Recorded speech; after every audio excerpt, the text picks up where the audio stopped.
treat this must be for you. Oh, what a thrill this must be for all of you. I envy you. There were scandals. Gilbert Gottfried was always being kicked out of shows, or bond, and with an uncertain future. He needed to be financially stable. And it led putting him through horrifyingly desperate means born in New York City in the middle of the 1950s. Maybe Godfrey was meant to be great. All along, even when I was growing up in New York City, but he probably didn't know that. Godfather himself grew up in a simple Jews from a middle-class family, but he did show early signs of greatness which most likely had something to do with a family member with a kind heart. Arlene, Godfried's bigger sister, dressed up, turned out to be a little strange, thought she liked as a child photography that focuses on catching the strange, while Gottfried himself grew up more interested in having fun in a place that was ready for creativity and expression. Were praised, put on shows for his family a lot, which they loved, and they loved them so much that they made him jump very high. Of faith, which his sisters praised. He took the stage for the very first time. When he was 15, he did it for the first time. He did his first stand-up act in a nightclub at the time. Most of his show was in Manhattan. Named famous person impersonations, the crowds loved him. They liked him so much that he began booking shows in and around the city. People began calling him the comedians, which most likely put him in the comic, a sketch with an old-school look. But Gottfried didn't follow through with his thoughts for too long. After a short time doing more of his usual comedy, things were getting boring for Godfrey. With his own work was his way to begin telling the naughtiest jokes he could think of, still get away with, and eventually even ones he knew he couldn't get away with. But I will talk more about that later. With his new raunchier style music early on, he didn't always have the right people. In one memorable case in his early years, he did an opening routine for a rock singer woman. There were so many moms in the crowd and their teenage girls didn't find that so funny now that I think about it. In the show, Gottfried said that his agent at the time called him the next day and fired him for everything, thought to be less willing to take risks, might have gone back to old stuff, but it didn't bother them. Blessed in .1980 a Saturday Night Live. After hearing about Gottfried and his strange form of comedy, the timing turned out to be lucky. The show had just began making big changes to the cast, and the gods found a place for them in the current season. But while getting it looks like a comedian's dream to be on SNL. Thank Gottfried, it became a must. Horror that Gottfried didn't know about then was that his time on SNL was over. From the very beginning, the fans of the show didn't like the whole thing being remade in this way. The new comics Gottfried and the others started out against a pretty tough crowd. They did hire him after all. After hearing how charming he was, never really let him do things his own way. There was comedy on the show, like the nasal voice and squinted eyes that get worse over time, became important to his brand. In any or whenever you want to bother someone was fine, but they didn't think their dirty act went with their show, or a foot was something more sneaky. It was said that Gottfried didn't get along with a number of people at SNL. More the person he didn't get along with, that the writers didn't use his style to help them, they stuck him with more standard jobs. And I lied, and I love it when you catch me two fight at one point, but it looks like they took their dislike of him just a bit too far. People who wrote hated Gottfried so much that they made a sketch of that, portrayed him as a real dead body for him. That's how things are, and most likely not why the writers wrote putting him in a coffin or not. His life was over. If you believe, SNL didn't last very long. Godfrey's account of what happened, he turned out to be one of the last people to know. He was asked why they wouldn't go back to SNL. He talked about getting a fan letter from a teenage girl who tried to make him feel better. He lost his spot before SNL even began, in fact fired him. If that's true, he had already caught my eye, whether it was true or not. Of the next place he was going on his way to the top, Gottfried got a second chance at not long after being cast and kicked off of SNL. This time, MTV came beating him up and booking him for a number of promos where he finally had to wing it, getting to his real funny side, though the ads were only shown for a short time. As it turned out, they were a hit. These ads are how I found Gottfried. and liked his work right away, so much that he hired him for a repeat part on one of TV's biggest shows at the time, The Cosby Show. With taking that firm step into the world of It Looked Like Television, Gottfried had proved he could give more than anyone else. I thought Gottfried's career would take off.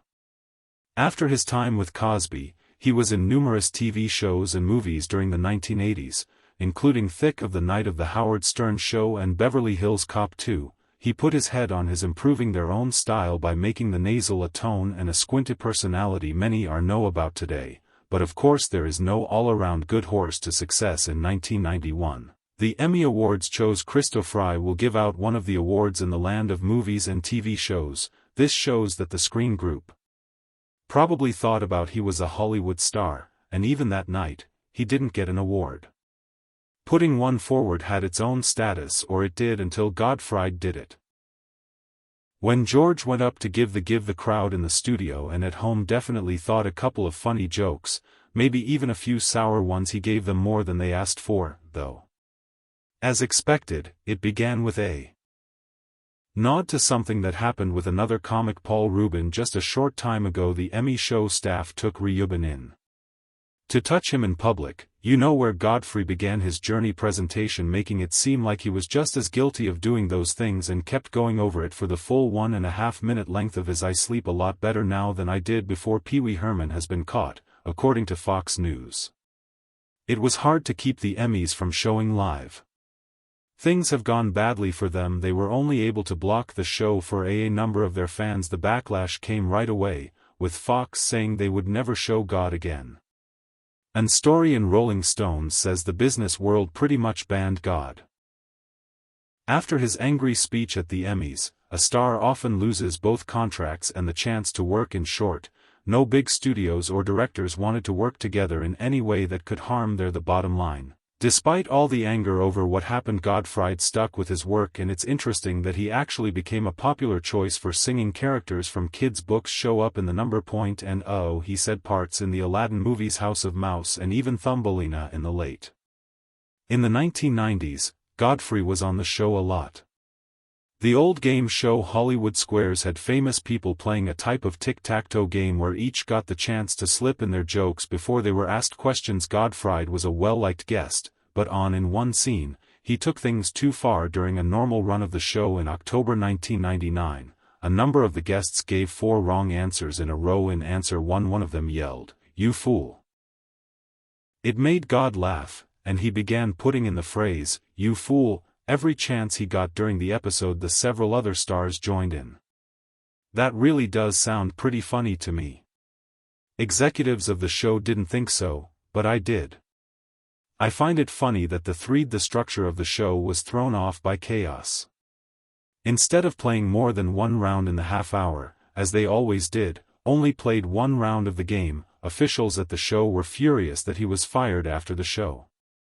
Thing happened, but as you can guess based on what he's done before, that didn't last too long. Went back to Hollywood Squares a month after they fired him. He seems to be doing what he usually does, his own thing at any time public. I still liked what he brought to the table. He kept moving up in his job to speaking even more parts and getting a part-time job as the voice of the duck in the ads for Aflac. Around the time of that movie, the event where Gottfried first met Squire Derek Kravitz, the director, while most of the information about their relationship is kept secret. Kravitz's social lives show off her own sense of humor that worked really well. For Gottfried, the two went on several dates. Years and got married in 2007, but not before Guy got himself into a little bit of trouble. More trouble now that You're a Star. Gottfried went to a Hugh Hefner roast. In September 2001, almost every a certain age American thinks of one thing when they think about that time in history, the well-known 9/11 disaster, and in this event happened just weeks after the terrible event that thought about it, Gottfried. What do you think? Gottfried was the subject of the joke. I had to slip in a joke about the tragedy. He said he was going to take a flight but couldn't because they said they need to stop at the Empire State. Seeing the building first, the crowd booing and saying, "Too," right away. Gottfried didn't seem to agree, though. Not caring at all. Instead of pulling back on, Godfrey leaned in for those kinds of jokes. Even worse when he thinks about 9/11 joke that made everyone in the crowd shocked response and his own choice to go. Even he worked harder on his own to figure out why. Do not go to a lower level of hell. And when he lent a spot in a comedy-friendly film he had the chance to make just that, the 2005 comedy documentary Godfrey's 9/11 was shown on the Aristocrats. Talk without filtering it because of the stuff that's rated R that you should see. Watch the show to find out more. The movie did pretty well, even though AMC it from being shown in theaters, and Friedrich would never have to pay for any of the things he is said to have done wrong. He kept making them over and over again. The chance came up after the movie to take his jokes that are almost too funny even more with a video show hosted by, in this episode of Funny or Die, he jokes that were directly about sad events in history. Oh my God, the piece did well enough, and I am sure that made Godfrey feel unbeatable. It's true that all good things must end. And finally Godfried's chickens finally came back to roost, or more. On March 11, 2011, his ducks did. Japan was hit by a huge, destructive earthquake. 6-minute earthquake caused a major. The earthquake hurt the country even more. A lot of people around the world watched horror as the number of deaths and harm rose in a way that shows no sign of stopping. The next 3 days, God did what? Joked about it on Twitter. In a number of tweets, Godfrey did send out along many jokes about the national bad thing. His rant included jokes like, we broke up, but I still like the Japan says there will be another one going to float by any minute now. Friedrich was busy with Twitter fingers. He forgot to think about the thoughts about how his old job with Aflac, or maybe he didn't understand one important thing that Aflac did. They do most of their work in the he threw that country under the bus. With his tweets, Godfrey might just didn't think twice because of what he had done already. Gotten away with. Aflac responded right away to Godfrey's jokes. They only said sorry in public, but right away dropped him and put up a national search is underway for his. Godfried himself anyway as a replacement did seem moved, but also, say sorry in public by all reports, Godfrey was able to stay close to his family through all of life's ups and downs of his problematic career. He kept up a good friendship with. He had 2 sisters and then he seems to have kids with his wife. Even though he had a gay public image, he keeping his family close and taking care of them. In the 2000s, doctors found Godfrey's bigger sister Arlene, who has cancer, as her. When Godfrey took it on, his health started to get worse. Himself to take care of her right away, making sure he saw her often, and he did everything he could to help, which could mean talks about one of the few times he didn't know what to say. Arlene died on August 8, 2017, her friends. She was openly mourned by her family and fans, but rather strangely, Godfrey didn't. Even though he was mostly a social media user, he turned down to make anything said online about her death that seems to get to the heart of his pain that none of his many fans knew about. Godfried had a tough sickness for a lot of his later years, even though the exact time is still a secret among doctors. Found that he had a type of muscular dystrophy, which made him feel bad in that amount as he aged, but even because of his physical problems, Godfrey didn't show any signs of stopping to get special perks like early access to new videos, first emails to share your thoughts and have your say on future content. Think about becoming a Fact 8. Besides that, being a member helps. Click the link in to keep the service going. Read the summary to learn more details. Godfrey managed to get away from most of the problems in his work. He didn't get hurt, but he did lose his job. He kept making a name for himself at Aflac. On TV in the late 2000s and early 2010s he was in a number of television shows, such as Law and Order, Special Victims, Put Together, Family Guy, and even Hannah Montana. How come you're on a Hannah Montana music show? And as if that wasn't enough, it worked out for him, and he went on to find a way to take the lead in a growing part of the media. Foes point out how unique Godfrey is as the key to his success. Even though he began his work as a comic, he quickly made his own style. As one reviewer said in a story, he didn't just write for the Dallas Observer jokes, he laughed about his jokes. Even though I'd say he's even more well known for something that a lot of don't know, he made it all up. Godfried's voice was way too loud. almost annoying voice of the bad guy's parrot in Aladdin may be even more well-known than the man you're having trouble Piggy Jared, and while he was using it, often, some people thought it was his natural voice. He actually made up for the character, as he was able to be both a super dirty comedian and a well-known singer in his creativity in children's fun and a new look that possibly went with just one more little-known fact to keep his work steady. A lot of people don't know that even though he had a lot of money while he was alive, Gottfried had kept a very low-key way of life, supposedly cared so much about money that he kept going public with transportation to avoid having to pay a lot of money taxi show, and even though he was successful, the cheap and thrifty ways he kept working to the very end. In 2022, Gottfried made an episode of his show with American actress Brenda, has won many awards. Vicaro just a few hours after finishing up during the event, he went to the hospital with heart problems because of his long-term illness. That Gottfried died at the hospital on April 12, 2022, 2 days later, family and friends buried him. Later, a number of famous people showed up to honor his life and mourn his death, such as Jeff Ross, Mario Canton and Paul Schaefer. As they buried him, they made sure to add one more funny comment: Goder's family buried him. They were buried in Valhalla, New York. On his grave plaque, they put a note. "Too soon," was said by a double for Tandra. Both to his well-known 9/11 joke, as a lot of his fans agreed that he'd went too quickly.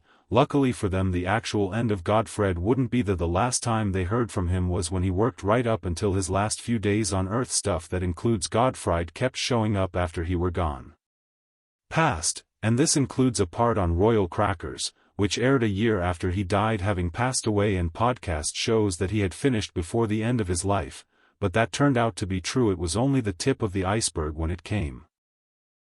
God bless the memory he left behind. Earned a number of awards after his passing. This includes a sign-up for the Monster Kid Hall of Game and an event and video games devoted to his memory. Taking everything into account, Gottfried certainly had some controversial times, but they all worked together for his genius comedic ability to leave an indelible mark on the entertainment work. He shows that there are times when it does pay to be a little worse. With Gilbert, God willing, when we get back.